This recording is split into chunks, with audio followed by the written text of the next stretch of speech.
A few moments later. சீரகம், வெந்தயம், வரமிளகா, கருவேப்பிலை போட்டுக்கலாம்.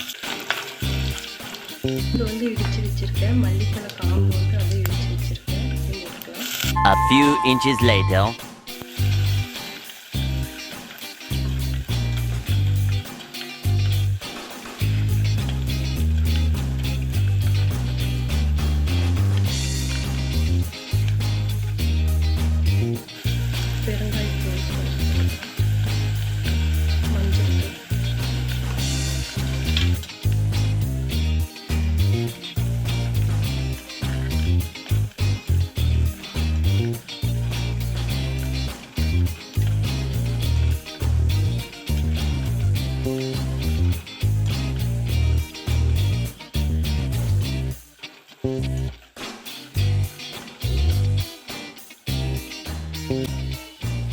தக்காளி புளி கரைச்சி வச்சிருக்கிறேன்.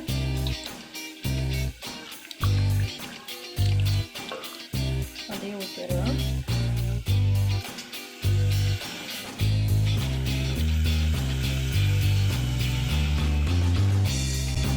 A few moments later.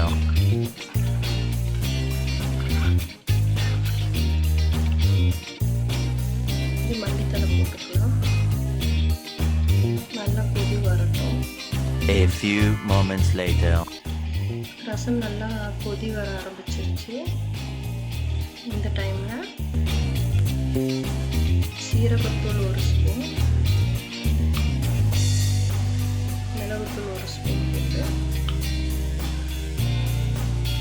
பெருங்காயத்தூள் சேர்க்கணும். கொஞ்சம் மல்லித்தலை, சால்ட் தேவை. சால்ட் தேவை.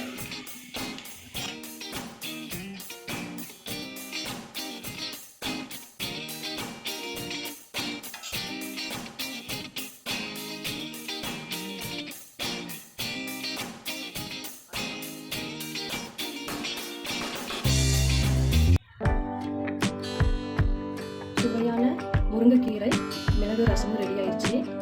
நீங்களும் வீட்டில் ட்ரை பண்ணி பாருங்கள். இந்த சேனலுக்கு மறக்காமல் லைக் பண்ணுங்கள், ஷேர் பண்ணுங்கள், சப்ஸ்கிரைப் பண்ணுங்கள். தேங்க்யூ.